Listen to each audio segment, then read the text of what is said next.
Hello and welcome back to my channel. Today's vlog is about my solo trip from India to Vietnam.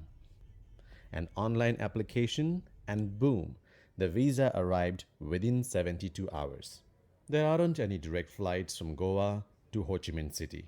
But a quick layover isn't a problem when you have so many exciting things to look forward to. So, why Vietnam? It came as a recommendation from many of my Vietnamese students I teach. As a backpacker, I had only planned my accommodations in every city I wanted to visit.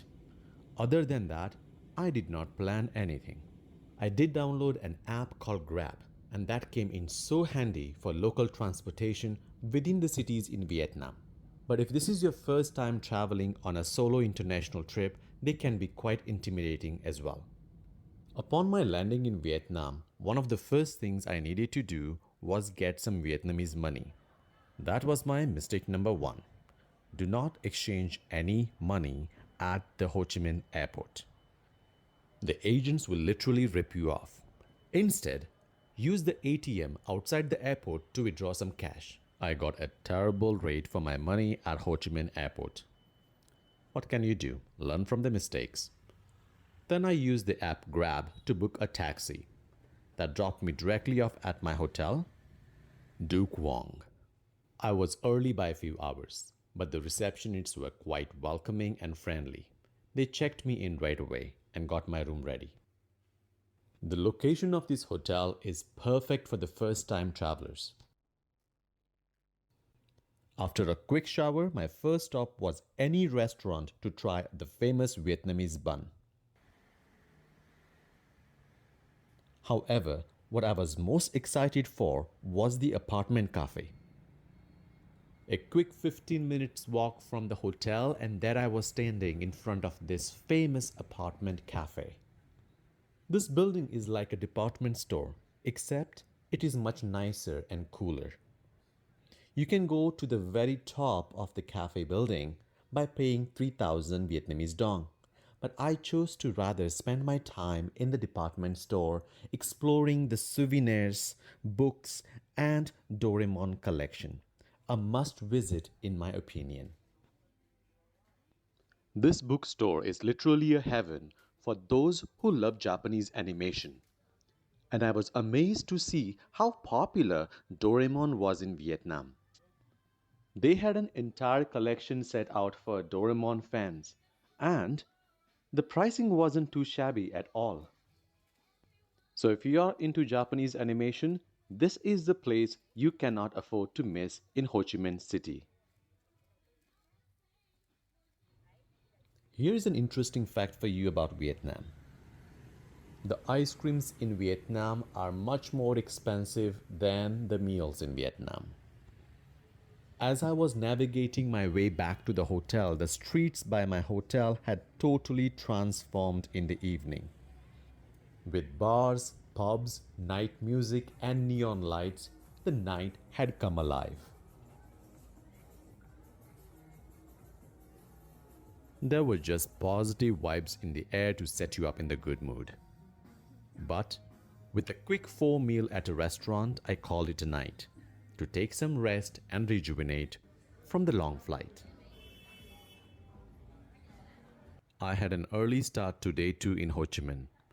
They say never skip your breakfast, and I'm glad I did not. The breakfast at Duke Wong Hotel did not disappoint.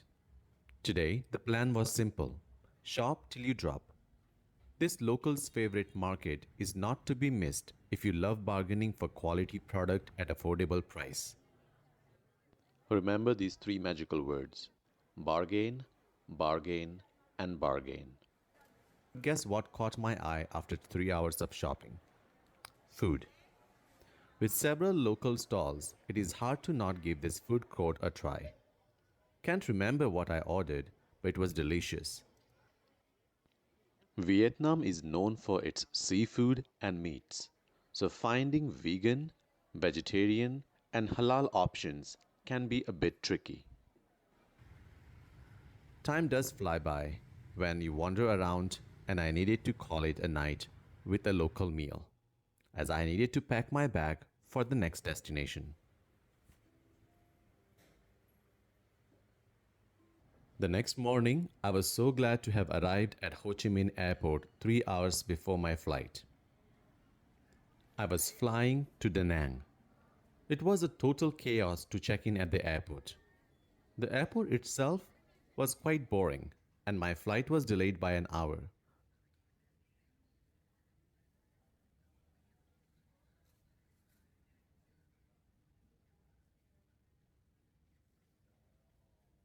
So here I am taking a video of Vietnamese vending machine for better understanding on how to use it for future travelers.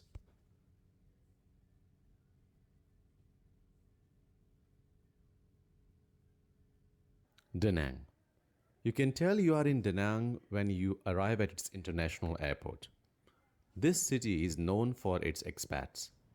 I had booked my taxi with the booking.com as the plan was to stay for 2 nights in a different city called Hoi An. Hoi An is about 30 minutes taxi ride from Da Nang. It's a total diamond in the rough and it's highly recommended if you love romance, lanterns, street shopping and food. I highly recommend Hoi An's Heritage Hotel for that exceptional customer service. The hotel is only 5 minutes walking distance from the central flea market. Filled with local art, be sure to bargain. The rule of thumb is to ask for 50% off of the original price.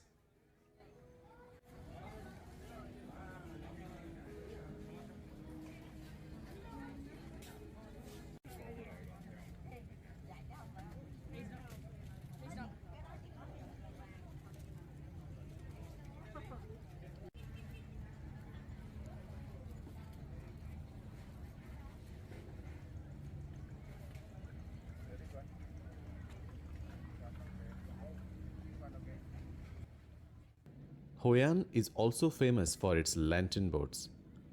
Enjoy a quick 30-minute ride by buying the ticket from the official tourism counter to soak in the beauty of Hoi An at night.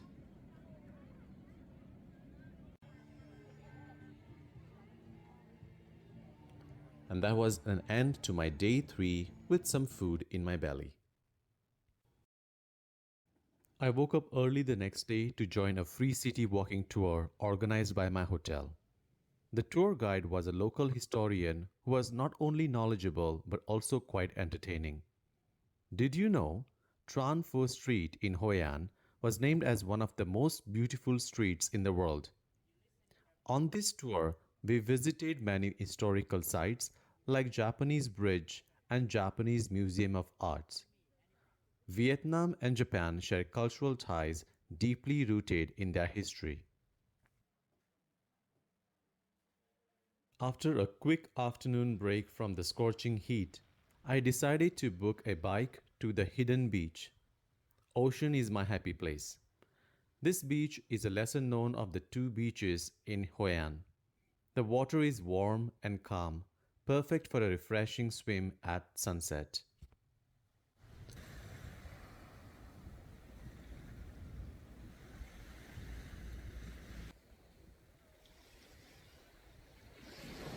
I had been to Hoi An's night market previously, and that definitely caught my attention. So, I needed to buy more souvenirs for my friends and family, and I decided to go back to revisit the night market again. Hoi An is a World Heritage Site, and it certainly lives up to the hype. I had to make a decision tonight. Do I stay here for another night, or do I travel to Da Nang the next day? I guess the choice was quite simple. Stay one more night, but do a day trip to Da Nang where I get to see the Bana Hills.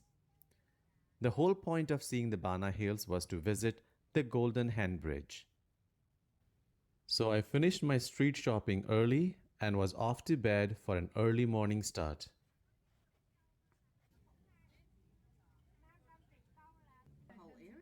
Next morning, the hotel shuttle picked me up at around 7 o'clock in the morning, and it took us about an hour and a half to get to the Bana Hills. This striking bridge is one of the most photographed spots in Da Nang. This 500 feet long golden bridge signifies the hands of Lady Buddha.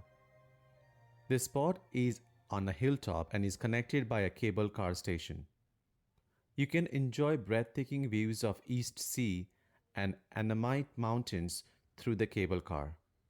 This cable car is also one of the longest in the world. The ticket to the Bana Hills usually includes the cable car ride, French village, and the fantasy park with lunch buffet as an option. After this day trip, I packed my bags for my very final destination of this solo trip, Hanoi. There is a shuttle that takes you downtown Hanoi after you exit the arrival gate. You can pay with a card or cash on the bus. The capital of Vietnam is more than 1,000 years old and has quite a rustic charm. It was a week leading up to Vietnam's Independence Day, and the entire city was dressed in red flags. The streets in Hanoi are narrow and busier, but with less than 24 hours left in this beautiful country, all I was looking for was to soak in the culture and enjoy some downtime.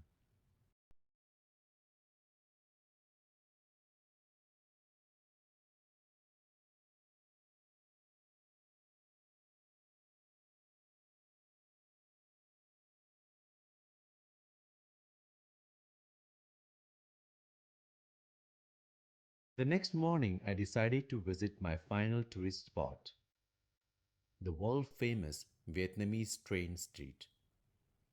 One may need to come early if they wish to find a seat at one of the local cafes. It does get busy. People line up in hundreds to see the train pass through the narrow streets. And when the show ends, the chaos begins.